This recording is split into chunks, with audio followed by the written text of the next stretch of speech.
She says the butterflies remember you. Grant Mitchell froze at his wife's grave, one hand still holding the white roses he brought every Tuesday, not because a child was speaking to him, because those were Sarah's exact words from their last morning together. He turned slowly. The girl stood 3 headstones away, small hands clasped in front of a faded yellow dress that hung too loose on her thin frame. She couldn't have been more than 9 years old, with intricate braids decorated with colorful beads that clicked softly when she tilted her head. "What did you say?" His voice came out rougher than he intended.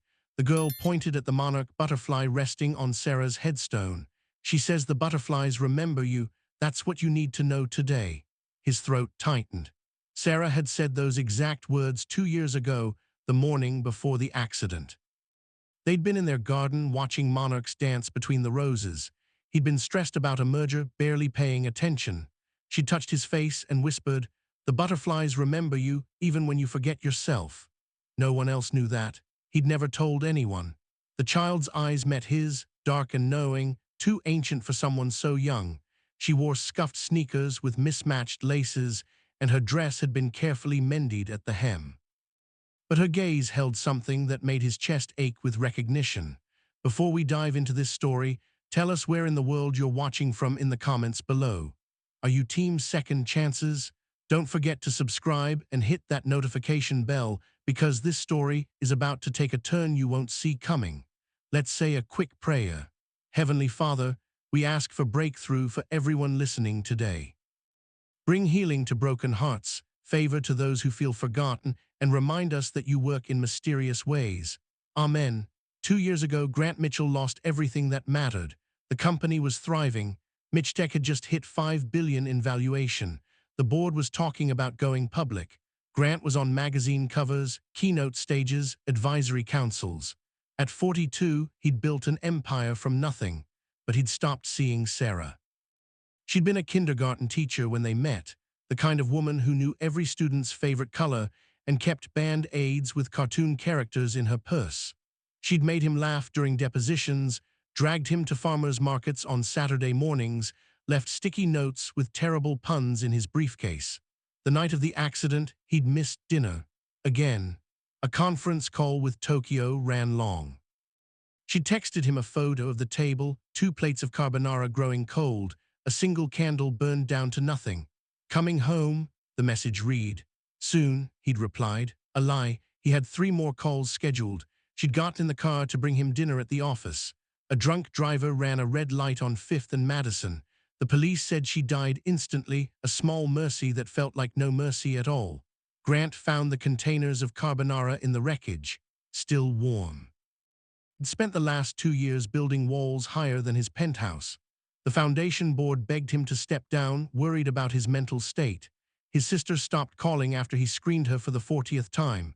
The penthouse became a tomb, 40 floors above a city that kept moving while he stood still. Every Tuesday he came to Riverside Cemetery, brought white roses, stood in silence, left, until today.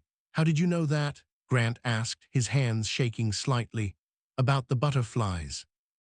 The girl smiled, small and gentle. "I hear things sometimes, things people need. Sky baby, I told you not to wander off." Grant looked up. A woman hurried down the path between headstones, work boots crunching on gravel. She wore canvas pants with dirt on the knees and a gray t-shirt, her hair pulled back in a practical ponytail. Exhausted shadows lived under her eyes, but she was striking in a way that had nothing to do with makeup or styling. She reached the girl and knelt down, hands checking her over with the automatic precision of a worried mother. "You can't just walk away from me, understand?" "I'm sorry, Mama, but he needed to know about the butterflies." The woman's gaze snapped to Grant, protective and wary. "I apologize if she bothered you. She's friendly with everyone." "She didn't bother me." Grant couldn't stop staring at the child. "She said something she couldn't have known." The woman stood, placing herself slightly in front of Sky. "We should go, come on, baby." "Wait." The word came out before Grant could think. "Please, I'm Grant Mitchell. I know who you are." Her voice was neutral, careful. "I work here, groundskeeping. I've seen you on Tuesdays." "What's your name?" She hesitated. "Maya, this is Sky." "Sky." Grant looked at the girl again. She was making something with her hands, folding a leaf with intense concentration. How did you know what my wife said? Sky looked up from her leaf, now folded into a tiny boat. I just knew, like I know you eat lunch alone in your office every day, like I know you haven't laughed in 731 days. His blood went cold. 2 years was roughly 730 days. Maya's hand went to Sky's shoulder. Baby, that's enough. We talked about this. But he's sad, Mama. I can help. It's not your job to help everyone. Something inside Grant cracked. This child, this stranger with knowing eyes and a dress held together with careful stitches, had seen through him in 30 seconds, had said the one thing that could reach through the ice he'd built around himself. Would you have coffee with me? The question surprised him as much as it did Maya. I don't think that's a good idea. Please, I just want to talk about what she said. Maya studied him, distrust written clearly on her face. I don't accept charity, Mr. Mitchell. It's not charity, it's coffee. There's a cafe near the south entrance. Mama, please, Sky whispered. He needs us. Those 3 words hung in the air between them. Maya's jaw tightened, and Grant saw her wrestling with something, some decision that went deeper than a simple coffee invitation. One coffee, she said finally, then we're done. The cafe was small, tucked between 2 mausoleums, existing mainly for funeral services. Grant bought 3 coffees and a hot chocolate. Sky immediately claimed a table by the window and resumed folding things, this time using napkins. She's special, Grant said, sitting across from Maya. She's everything. Maya's hands wrapped around her cup like she needed the warmth. And before you ask, yes, she's always been like this, knowing things, seeing things, not ghosts or anything, just truth. She'll meet someone and know their biggest fear or their secret hope. It used to scare me. Now I just try to teach her boundaries. Grant watched Sky create a napkin crane with surgical precision. Where did she learn origami? Taught herself, watched videos at the library. Maya's voice carried pride and exhaustion in equal measure. She teaches herself everything. Languages, too. She speaks four, English, Spanish, Mandarin, and she's working on French. Maya smiled for the first time, small and tired. I don't know where she came from sometimes. I barely finished high school. You're raising her alone. The smile disappeared. That's not your business, Mr. Mitchell. Grant, and you're right, I'm sorry. They sat in silence. Sky brought her crane to the table and placed it next to Grant's coffee. For you, she said, so you remember you can make beautiful things from broken pieces. His chest ached. He picked up the crane, white paper folded with impossible precision by a child's hands. Thank you. Sky climbed into her mother's lap, suddenly looking exactly like the 9-year-old she was instead of an ancient soul in a small body. Maya's arms went around her automatically, protective and fierce. Why do you come every Tuesday? Sky asked, her voice muffled against Maya's shoulder. Because I miss her, my wife. She's not in that stone, you know. Sky, Maya warned. But she's not, Mama. She's in the butterflies and the roses and the things he forgot to remember. Sky looked at Grant with those 2 old eyes. She wants you to live again. Grant's hands shook. He set down his coffee before he spilled it. You can't know that, but I do. That's enough, Maya said firmly. She stood, lifting Sky with her. Thank you for the coffee, Mr. Mitchell. We should go. Wait, please. Grant stood too fast, his chair scraping. I know this sounds insane. I know you don't know me, but she's right. I haven't lived in 2 years, and somehow your daughter saw that in 30 seconds. My daughter has a gift and a curse. People either want to use her or they're scared of her. We've learned to keep to ourselves. I don't want to use her, He stopped, unsure what he wanted. Can I see you again? Why? Because for the first time in 731 days, I feel something other than grief. Maya's expression softened slightly. Mr. Mitchell, Grant, I'm a groundskeeper who lives in a 1-bedroom apartment in the Bronx. You're a billionaire who probably has a penthouse in Manhattan. We exist in different worlds. So did my wife and I. She was a kindergarten teacher. I was nobody when we met. The money came later. And look how that turned out. Maya's voice wasn't cruel, just honest. She died bringing you dinner because you were too busy working. The words hit like a physical blow. His stomach dropped. Maya's eyes widened. I'm sorry, that was cruel. I don't know why I said that. Because it's true. Grant's voice was hollow, every word. Sky wriggled out of her mother's arms and walked to Grant. She took his hand in both of hers, small and warm. She forgave you a long time ago, Sky whispered. Now you have to forgive yourself. That's when everything changed. Grant knelt down to Sky's level, his vision blurring. How can you possibly know these things? I just do. Like I know Mama is scared of you but also hopes you're real. Like I know someone bad is coming but you're going to protect us. Like I know you're supposed to be my family. Sky baby, that's not how the world works. Maya's voice was thick. But it is, Mama. He's ours and we're his and everything is going to be okay. Grant looked up at Maya. Tears streamed down her face. I can't do this, Maya said. I can't let her hope for things that won't happen. Come on, baby. She took Sky's hand and left. Grant stood alone in the cafe, a paper crane in his palm, his world tilting on an axis he didn't understand. That night he made a phone call. Tours, I need a background check. His head of security didn't ask questions. Name, Maya, works groundskeeping at Riverside Cemetery, has a daughter named Sky, approximately 9 years old. How deep? Everything. The report came back in 6 hours. Grant read it in his home office, the city lights spread out below him like scattered diamonds. Maya Chen, 32. Daughter Sky Chen, 9 years and 4 months. Previously married to Derek Chen, served 3 years for assault and drug trafficking, released 18 months ago. Maya fled with Sky 5 years ago, restraining order filed, but Derek violated it twice. Maya worked 4 jobs before landing the cemetery position. Sky attended public school PS 114, tested gifted in all subjects, but they couldn't afford the magnet school programs. Derek Chen was currently employed as a warehouse supervisor in Queens. Currently residing 2 miles from Maya's apartment, Grant's blood ran ice cold. He made another call. Tours, I need protection detail. For who? A woman and her daughter. They don't know yet. Keep it invisible. Understood. Grant didn't sleep. He sat with the report, reading between the lines. Maya had been 19 when she married Derek, 20 when Sky was born, 27 when she finally ran. She'd spent 5 years looking over her shoulder, working herself to exhaustion, protecting her miracle child from a monster. When Tuesday came, Grant arrived at the cemetery with white roses and a plan. He found Maya near the maintenance shed, loading mulch bags onto a cart. She saw him and straightened, wariness crossing her face.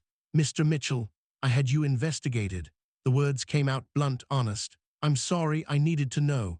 Her face went pale, then red. You had no right. Correct, I didn't, but now I know about Derek. She went very still. Don't. He's 2 miles from your apartment. He's been out for 18 months. Has he contacted you? That's none of your business. Maya, I can help. I don't need your help. I've been handling Derek for 5 years. By running, by working yourself to death, by living in fear. Her hand came up and he thought she might hit him. Instead, she pointed at the gate. Get out. No, excuse me. I said no. Sky was right. Someone bad is coming, and I'm going to protect you. You don't even know us. I know enough. Grant stepped closer. I know you're the strongest person I've encountered in years. I know your daughter is extraordinary. I know you've survived hell and you're still kind, still fighting. That's enough. Why do you care? Because she told me the butterflies remember me. Because she made me feel something I thought was dead. Because you both deserve better than looking over your shoulders. Maya's eyes filled with tears. You can't save us. You can't just throw money at this and make it disappear. Watch me. Sky appeared from behind the shed, her yellow dress bright against the gray headstones. Mama, he means it, I can tell. Baby, go back to the office. No, Sky walked to Grant and took his hand again. He's good, he's ours, why won't you believe me? Maya pressed her hands to her face. Her shoulders shook. Grant watched her break, this woman who'd been strong for so long, and his heart cracked wider. I'm so tired, Maya whispered. I'm so tired of being scared. Then let me help. Grant's voice was soft. Please. She looked up, mascara-less tears tracking through the dust on her face. If you hurt her, if you disappoint her, I will destroy you, billionaire or not. I believe you. Then okay, we'll try. Stop everything.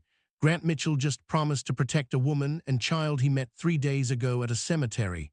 Comment, I'm crying if you're emotional right now. And if you haven't subscribed yet, do it now because this story is about to get intense.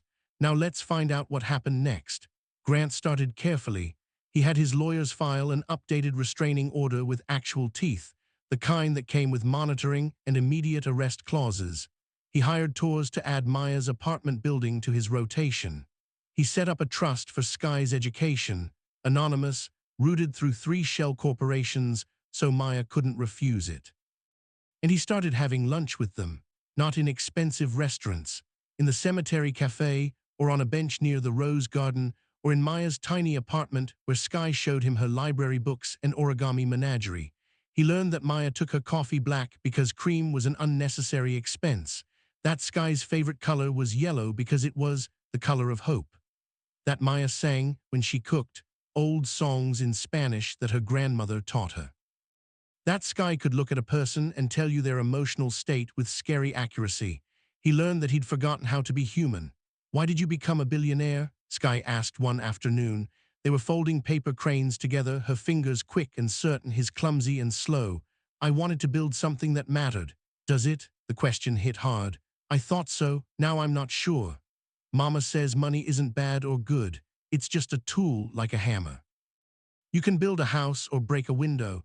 Your mama is very wise." "I know." Sky held up a finished crane, yellow paper she'd brought from home. "What are you going to build now?" "I don't know yet." "Yes, you do." She smiled, mysterious and knowing. "You're going to build us a family." His throat tightened. "Is that what you want?" "It's what you all want. You're just scared." Maya appeared in the doorway, returning from the kitchen with lemonade. "What are we scared of?" "Being happy again," Sky said simply. Room went quiet. Maya's hands trembled slightly, ice cubes clinking against glass. Grant stood. "Sky, can your mom and I talk alone for a minute?" Finally. Sky gathered her cranes and skipped to her bedroom, closing the door with exaggerated care. Maya set down the lemonade. "She's not subtle." "No," Grant moved closer. "But she's not wrong either." "Grant, I know this is fast. I know it's insane. I've known you for 3 weeks." "Exactly. But I can't stop thinking about you, either of you. I wake up and wonder if Sky learned a new word in French. I go to meetings and imagine what you'd say about the board members' egos. I haven't felt this way since." "Don't." Maya's voice was sharp. "Don't compare me to your dead wife. I'm not. Sarah was sunshine and spontaneity. You're steel and survival. You're nothing alike." He took another step. "But you both saw me, really saw me, and I forgot how rare that is." "I'm a mess, Grant. I have an abusive ex-husband, no education, no savings. I work with dirt and dead grass. What do you want from me?" "Everything, nothing, time, a chance." She laughed, broken and wet. "You're insane, probably. This won't work, maybe not." "Then why try?" "Because Sky told me I could make beautiful things from broken pieces. I think she was talking about us." Maya closed her eyes. "If I do this, if I let you in, you have to promise me something. Anything. Don't stay out of obligation. Don't stay because you feel sorry for us. The minute you want out, you tell me, clean break. I won't have Sky attached to someone who's going to leave. I'm not going anywhere. You don't know that." "Yes, I do." He kissed her then, soft and careful, asking a question. She answered by fisting her hands in his shirt and pulling him closer, desperate and hungry and scared. When they broke apart, Sky's voice came through the bedroom door. "About time." They both laughed, foreheads pressed together, breathing hard. That's when Grant's phone rang. Unknown number. He almost didn't answer. Something made him pick up. "Grant Mitchell, stay away from my family." The voice was rough, mean, chemically sharpened. "Derek." Grant's blood went cold. "How did you get this number?" "I got lots of things. Pictures of you and Maya. Pictures of you with my daughter. Real cozy. Playing house with what's mine. They're not yours. You lost that right when you put Maya in the hospital. Restraining orders are just paper. Rich boyfriends are just money. I'm her father. I got rights. You're a felon with a history of violence. And you're a mark. You think I don't see what this is? You want my kid, you're gonna pay for her." Grant's jaw clenched. "How much?" "2 million, cash, or I take this to the press." Billionaire preys on desperate single mother, uses wealth to steal child. See how that plays with your board. "You're blackmailing me." "I'm negotiating. You got 72 hours. The line went dead. Grant looked up. Maya stood frozen, her face white. She'd heard enough. "He found us," she whispered. "He always finds us." "Maya, we have to go tonight. I have a bag ready. I always have a bag ready. We can be in Boston by morning." "No, you don't understand. He'll destroy you. He'll take Sky. He'll—" Grant grabbed her shoulders gently. "Listen to me. You're not running anymore. I have lawyers, security, resources. We're going to end this." "You can't. Watch me." He made 6 calls in 10 minutes. His personal lawyer, Torres, a private investigator, the chief of police, an old college friend, a family court judge he'd met at a fundraiser, the district attorney whose campaign he'd funded. By the time Sky emerged from her room, confused and worried, Grant had a war council assembled. "What's happening?" Sky's voice was small, younger than usual. Maya knelt and pulled her close. "Nothing, baby. Everything's fine. You're lying, Mama, I can tell. Sky looked at Grant. The bad man called. Yes, he wants to take me away. He's going to try. Are you going to let him? Grant knelt too, eye level with this small girl who'd changed his entire world. Over my dead body. Sky studied his face with those ancient eyes. Then she nodded, satisfied. Okay, I believe you. The next 48 hours moved like a storm. Derek hired a lawyer, a cheap bulldog who filed emergency custody petitions. Grant's legal team buried him in motions. Derek went to the press with his story, crying about parental alienation. Grant's PR firm released Maya's hospital records from Derek's assaults, sealed juvenile records showing a pattern of violence, testimony from Derek's parole officer. The tabloids picked it up anyway. Billionaire's secret family. Mitchtech CEO in custody battle. Photos of Grant and Maya and Sky appeared on gossip sites. The board called an emergency meeting. Grant sat at the head of the conference table, 12 faces staring at him with various degrees of concern and calculation. This is a disaster, said Vivian Cross, the CFO. Our stock dropped 3 points this morning. It'll recover, Grant said calmly. Will it? And our CEO is on the cover of tabloids, involved with a woman who's been married to a convicted felon, fighting a custody battle that has nothing to do with him. Vivian's voice was sharp. The optics are terrible. The optics are that I'm helping a woman and child escape an abusive situation. The optics are that you're having a midlife crisis, snapped David Thorpe, the COO. Grant had hired him 8 years ago, trusted him with operational control. You've known this woman for a month, Grant. 1 month and you're willing to tank the company for her. I'm not tanking anything. Then step back, distance yourself, issue a statement saying you're reassessing the relationship. Let this blow over. Grant stood slowly. No, excuse me. I said no. Maya and Sky are not a PR problem to be managed. They're my family. You don't have a family, Vivian said. You have a dead wife and a savior complex. The room went silent. Grant's hands clenched. Vivian, you're fired. Can't fire me. I own 60% of this company. I absolutely can. Security will escort you out. Grant, be reasonable, David said, standing. We're worried about you. This isn't like you. The woman, the kid, the public battle, something's wrong. We think you need time away. Medical leave, maybe. Medical leave. Just until this blows over, the board agrees it's best. Grant looked around the table. 8 of the 12 directors wouldn't meet his eyes. This is a coup, he said quietly. This is intervention, David replied. We're trying to save you from yourself. Who went to Derek? Grant's voice was ice.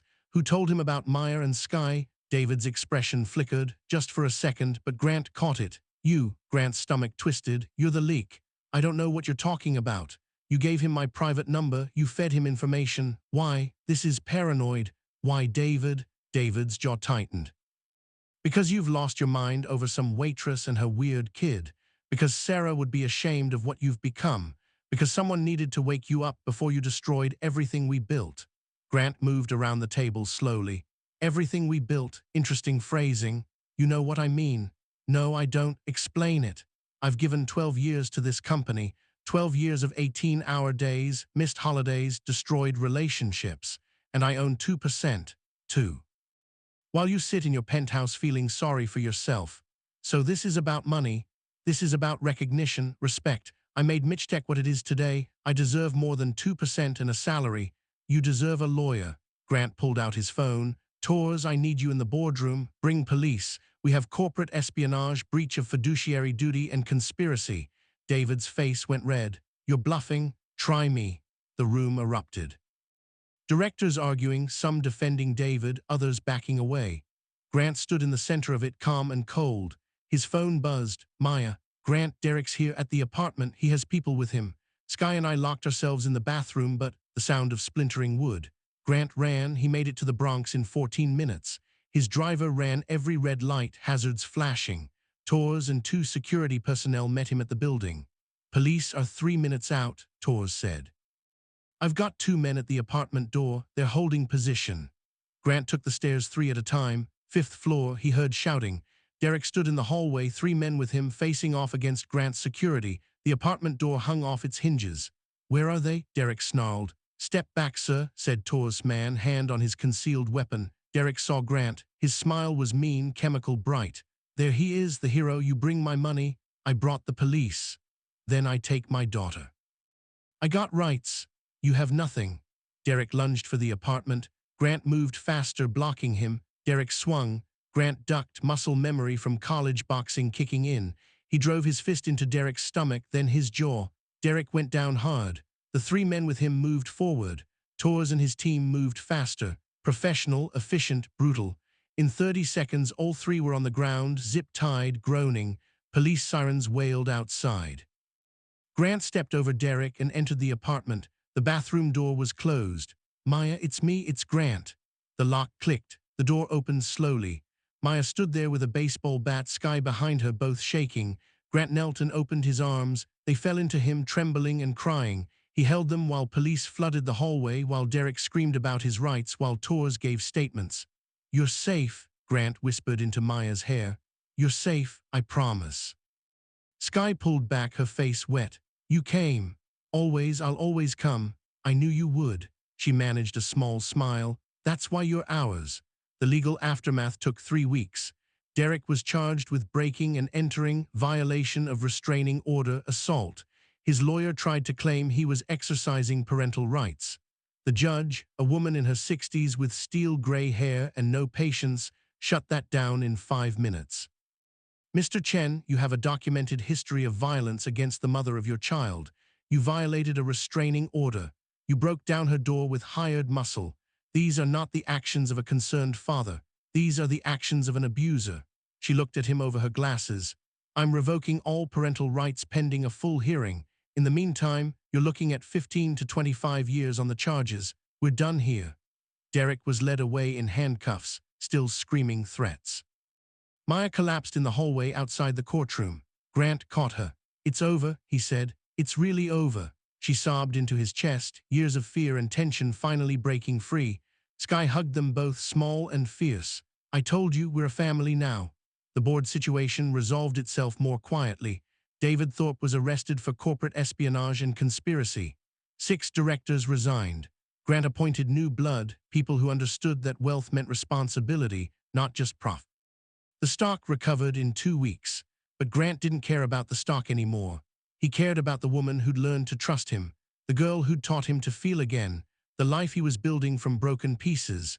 1 month after the trial, Grant took them to dinner, not somewhere fancy, a small Italian place in Brooklyn that Maya loved, where the owner knew her by name and always gave Sky extra breadsticks. After the meal, Grant ordered tiramisu. When it arrived, there was a key on top. Maya stared at it. What is this? Your new apartment? In Manhattan, 3 bedrooms near a top-rated school for Sky security system doorman. Before you say no, Grant, I can't accept. It's not charity, it's safety. It's a home where Derek can't find you, where Sky can walk to school, where you don't have to work 4 jobs to survive. I like working. I know. That's why I'm also offering you a position with the Mitch Tech Foundation, community outreach. You'd work with schools, families in crisis, people who need advocates. The pay is competitive. The hours are humane. Maya's eyes filled with tears. Why are you doing this? Because I love you. The words came easy, natural. I love your strength and your stubbornness and the way you sing in Spanish when you cook. I love that you protected your daughter against impossible odds. I love that you saw through my walls in one coffee conversation. Grant, he slid out of the booth and knelt. The restaurant went quiet. Sky bounced in her seat, grinning. When I met you, I was a ghost haunting my own life. You taught me that love isn't something you lose once and never find again. It's something you build every day with the people brave enough to let you in. He pulled out a small box. Will you marry me? The ring was simple, a single diamond on a platinum band, nothing flashy. Perfect. Maya pressed her hands to her mouth. Yes, yes, God, yes. She kissed him. Sky cheered. The restaurant applauded. Grant's throat was so tight he could barely breathe. Sky climbed into the group hug, small arms around both of them. I told you, she whispered. I told you we were a family. Grant looked at this child who'd seen him at his worst and believed in his best. You did, you were right. I'm always right. Maya laughed through her tears. Don't encourage her. But Grant just held them tighter, his broken pieces finally forming something beautiful. 6 months later, Grant returned to Riverside Cemetery on a Tuesday, but this time he didn't come alone. Maya walked beside him, her hand in his. Sky skipped ahead, yellow dress bright against the gray stones, carrying a bouquet of white roses and monarch-decorated ribbons. They stopped at Sarah's grave together. Is this weird? Maya asked quietly. No, Grant squeezed her hand. She would have loved you, both of you. Sky knelt and placed the roses carefully. Thank you for taking care of him until we could. We've got him now. Grant's chest ached, but it was the good kind of ache, the kind that meant healing. They stood together in silence. A monarch butterfly landed on the headstone, wings opening and closing slowly. The butterflies remember you, Sky whispered. I remember too, Grant replied. Finally, they left the cemetery as the sun set, painting the sky yellow and gold. Sky walked between them, holding both their hands, chattering about the wedding plans and her new school and the origami dragon she was learning. Grant looked at Maya over their daughter's head. She smiled, tired and happy and safe. He'd spent 2 years believing his story ended at a grave. He'd been wrong. It ended here, with a woman who survived hell and a girl who saw truth and a second chance he'd never expected. Some stories end with wealth, some end with success. This one ended with 3 people who found each other in a graveyard and built a family from paper cranes and broken pieces and impossible hope. If this story touched your heart, please like, subscribe, and share it with someone who needs to believe in second chances. Sometimes the thing we're looking for finds us first, in the most unexpected places, through the most unlikely people. Until our next story, keep believing that broken pieces can become beautiful things. Keep believing in happy endings. And remember, love always finds a way.